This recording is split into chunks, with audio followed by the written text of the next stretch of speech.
They always say time heals, but no one tells you that time also hides. It hides your courage, your clarity, and the version of you that once believed in movement. Some people don't stop living because of fear. They stop because of waiting. They call it patience, maturity, readiness. But what it really is the art of postponing life until it's too late. We all know someone like this. Maybe you see them in yourself. They have dreams vivid, fragile, detailed, but their energy is trapped behind phrases like Sunday.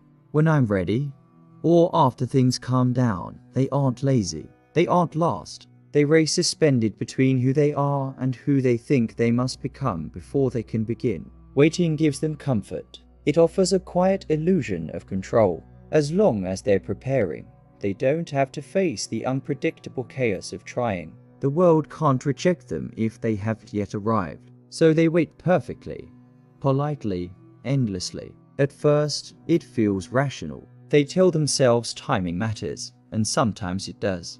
But underneath that logic hides something softer and more dangerous: fear. Fear disguised as order. Fear wearing the mask of responsibility. Because to act means to risk. To decide means to expose yourself to consequence. And for the overthinker, the perfectionist, the one scarred by failure, waiting becomes the safest friend they know. Sometimes it's easier to imagine life as a distant shore, beautiful but unreachable, than to step into the water.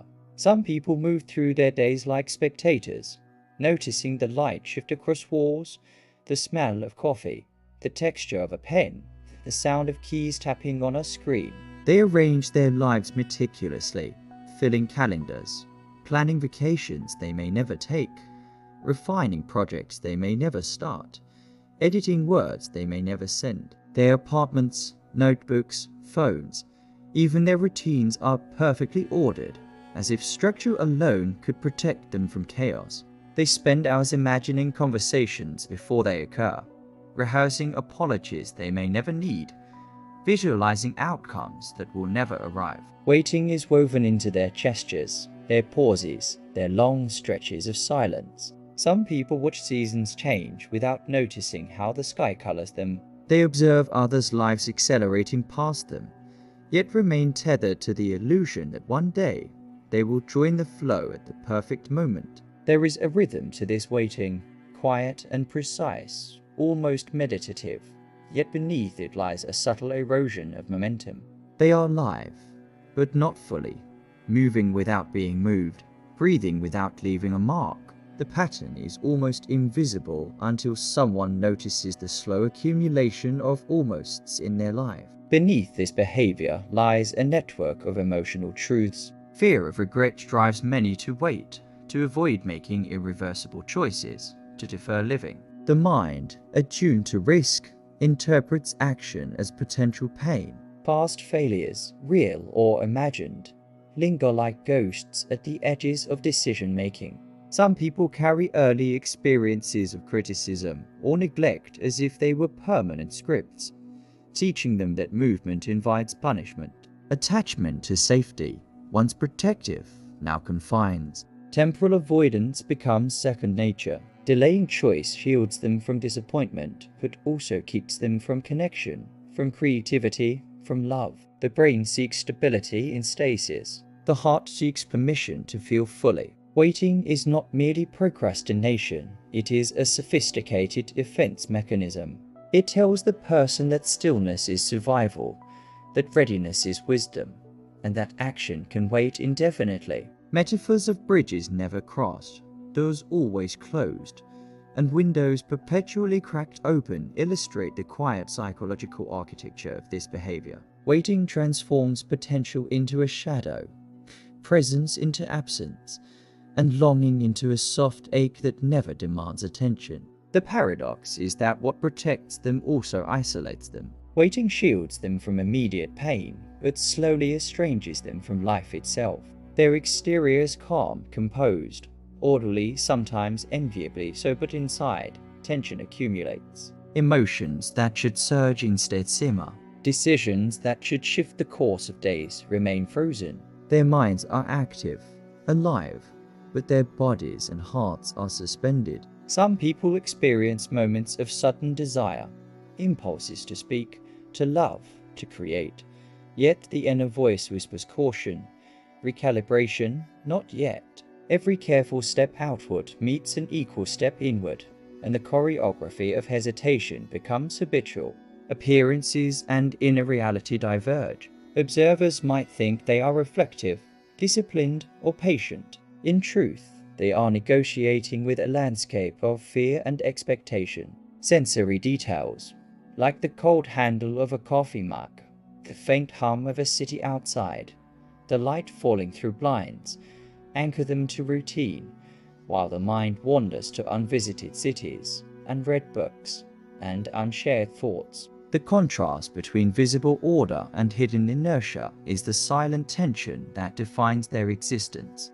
In the stillness, a subtle grief accumulates. It is not loud. It does not shout. It whispers in the spaces between breaths, in the lingering pause before action, in the uncompleted gesture. The person who waits too long experiences time differently, as both friend and thief. They are aware that days are passing, yet they cling to the illusion that nothing meaningful is being lost, that the right moment will arrive. Sometimes it does, sometimes it doesn't. The waiting is itself a narrative, a story they tell themselves about prudence, wisdom, and timing, but the narrative carries the residue of all the moments that evaporated unnoticed. This grief is quiet, reflective, deeply human. It shapes perception without shaping choice, shaping thought without shaping motion. The person is never fully at rest, never fully engaged, never fully gone. Suspended in a liminal space between what has been,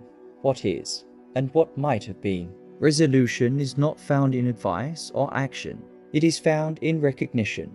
There is something profoundly human in this hesitation, in the way fear and hope intertwine to produce such careful, deliberate inaction. The weight of waiting, the soft erosion of potential, the constant calibration between desire and doubt, these are not failures. They are traces of a mind attempting to negotiate the complexity of being. To watch someone like this is to watch life measured not in leaps but in hesitations, not in outcomes but in glances, small motions, quiet observations. Understanding replaces judgment. Recognition replaces frustration. Their pause is a form of intimacy with time itself, a negotiation with uncertainty, a silent acknowledgement of imperfection. In that sense, the tragedy of waiting is inseparable from the beauty of its psychological depth.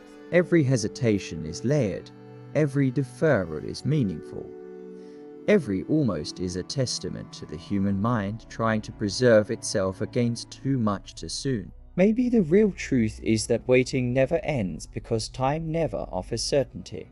There is no perfect moment to begin, no flawless sequence of events to initiate life fully. The right moment is always now, but now is always flawed, messy, incomplete. And some people live their lives orbiting this imperfect present, circling it, touching it lightly, afraid to commit fully. And yet, there is poetry in this orbit, in the careful observation of days, in the collection of moments, in the awareness of potential slipping past without fanfare.